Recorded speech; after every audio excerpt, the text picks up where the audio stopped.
नमस्कार बंधुरा आशा करी सबाई खूब भालो आछेन। आमी नीलाभ्र चैटार्जी और आपनारा देखछेन नीलाभ्र योगा।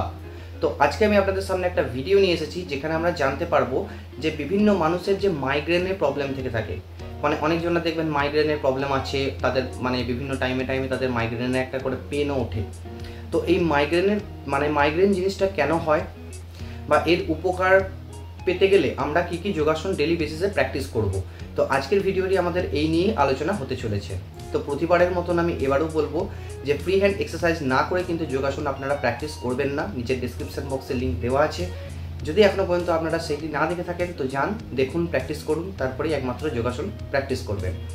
তো চলুন আমাদের বেশি কথা না বাড়িয়ে আমরা আবার ভিডিওটিতে আগে এগিয়ে যাই এবং জেনে নিই যে আমরা মাইগ্রেনের জন্য কি কি যোগাসন আমরা মানে রেগুলার বেসিসে প্র্যাকটিস করতে পারি। তো চলুন এবার ডাইরেক্ট ভিডিওটিতে চলে যাই। তো বন্ধুরা, এই যে মাইগ্রেনের কথাটা আমরা ডেলি বলি বা অনেকজনাই বলে থাকেন, তো এই মাইগ্রেন কেন হয়? তো এই মাইগ্রেন হওয়ার পেছনে কিন্তু অনেক রকমের মানে কারণ থাকতে পারে। এর প্রথম জিনিস হচ্ছে কারোর যদি ফুড হ্যাবিট চেঞ্জ হয়ে থাকে, কেউ যদি বেশি পরিমাণে মানে অত্যাধিক পরিমাণে কেউ যদি অ্যালকোহল মানে কনজিউম করে থাকেন তাদের ক্ষেত্রেও হতে পারে।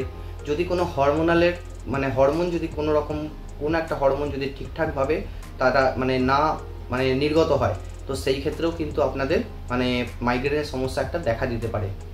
এছাড়াও আমাদের অনেক সময় দেখবেন মানুষরা কি করে দাঁত কিরমির করে, মানে দাঁতে দাঁতে ঘষতে থাকে অনেক সময়।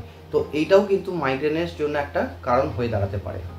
তো ভয় পাওয়ার বেশি কোনো কারণ নেই, এর জন্য আমাদের ডক্টর আছেন, তাদের মানে প্রেসক্রাইব করা মেডিসিনস আছে। এরপরেও আপনারা কিন্তু কিছু কিছু যোগাসনকে প্র্যাকটিস করতে পারেন যেগুলি আপনাকে এই মাইগ্রেনের হাত থেকে অনেকটাই নিস্তার পাওয়া মানে পেতে সাহায্য করবে। তো আজকে আমরা সেই রকমই কয়েকটা যোগাসন আপনাদেরকে বলে দেব যাদের মাইগ্রেনের সমস্যা আছে তারা কিন্তু এই জিনিসগুলোকে ডক্টরের সঙ্গে কনসাল্ট করার পরে আপনারা প্র্যাকটিস করতে পারেন। অবশ্যই কিন্তু অনেকটাই আপনারা উপকার পাবেন। তো চলুন এবার এক এক করে আমরা সেইগুলি দেখে নিই যে আমরা কী কী যোগাসন প্র্যাকটিস করতে পারি। তো বন্ধুরা, এখানে আপনারা প্রথমেই যেটা করতে পারেন সেটা হচ্ছে অর্ধকুর্মাসন। এই অর্ধকুর্মাসন কিন্তু মাইগ্রেনের জন্য খুব গুরুত্বপূর্ণ একটি আসন মনকে শান্ত রাখার জন্য।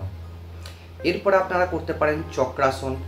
চক্রাসন হয়ে যাওয়ার পরে আপনারা ডাইরেক্ট করতে পারেন পশ্চিমোত্তানাসন। এই পশ্চিমোত্তানাসনও কিন্তু মাইগ্রেনের সমস্যা থেকে মুক্তি পেতে অনেকটাই আপনাদেরকে সাহায্য করতে পারে। এরপরে আপনারা যখন এই আসনগুলি করা হয়ে গেল আপনারা ডাইরেক্ট করতে পারেন পদহস্তাসন। এই পদহস্তাসনও কিন্তু মাইগ্রেনের জন্য খুব গুরুত্বপূর্ণ একটি আসন। এরপরে আপনারা যেটা প্র্যাকটিস করতে পারেন সেটা হচ্ছে পদ্মাসন। এই পদ্মাসন হয়ে যাওয়ার পরে আপনারা করতে পারেন ক্যাট কাউ পোজ। এই ক্যাট কাউ পোজ কিন্তু আপনাদের মাইগ্রেনের যে সমস্যা সেটা থেকে মুক্তি পেতে খুব ভালো করে আপনাদেরকে সাহায্য করতে পারে। এরপরেও আপনারা যেটা করতে পারেন সেটা হচ্ছে অধোমুখ শবাসন। এই অধোমুখ শবাসনও কিন্তু খুব গুরুত্বপূর্ণ একটি আসন আমাদের মাইগ্রেনের সমস্যা থেকে মুক্তি পাওয়ার জন্য। এরপরে আপনারা যেটা করতে পারেন সেটা হচ্ছে অর্ধপিঞ্চ ময়ূরাসন। এই অর্ধপিঞ্চ ময়ূরাসনও কিন্তু মাইগ্রেনের হাত থেকে মুক্তি পেতে আপনাদেরকে অনেকটাই সাহায্য করবে। আর সবশেষে এই সমস্ত আসন যখন হয়ে গেল তখন আপনারা শবাসনে বিশ্রাম নিতে কিন্তু কোনো মতেই ভুলবেন না। তো এই কটা আসন আপনারা ডেলি বেসিসে প্র্যাকটিস করুন। অবশ্যই আগে ডাক্তারের সঙ্গে কনসাল্ট করুন তারপরে। তো এবারে এই জিনিসগুলিকে প্র্যাকটিস করতে থাকুন, দেখুন আপনারা অবশ্যই কিন্তু এই সব জিনিসের হাত থেকে মুক্তি পেতে পারেন।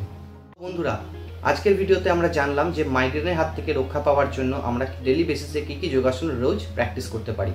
তো যদি আপনাদের ভিডিওটি ভালো লেগে থাকে তো অবশ্যই একটি লাইক করবেন, কমেন্ট করে জানাবেন যে আপনাদের ভিডিওটি কেমন লেগেছে বা কে কোথা থেকে আপনারা ভিডিওটি দেখছেন।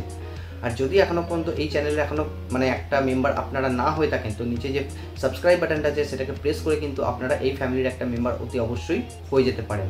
তো দেখা হচ্ছে আগামী ভিডিওতে অন্য একটি কোনো আসন বা কোন রোগের কী আসন এই একটা সিরিজ নিয়ে। তো ততক্ষণের জন্য থ্যাংক ইউ সো মাচ।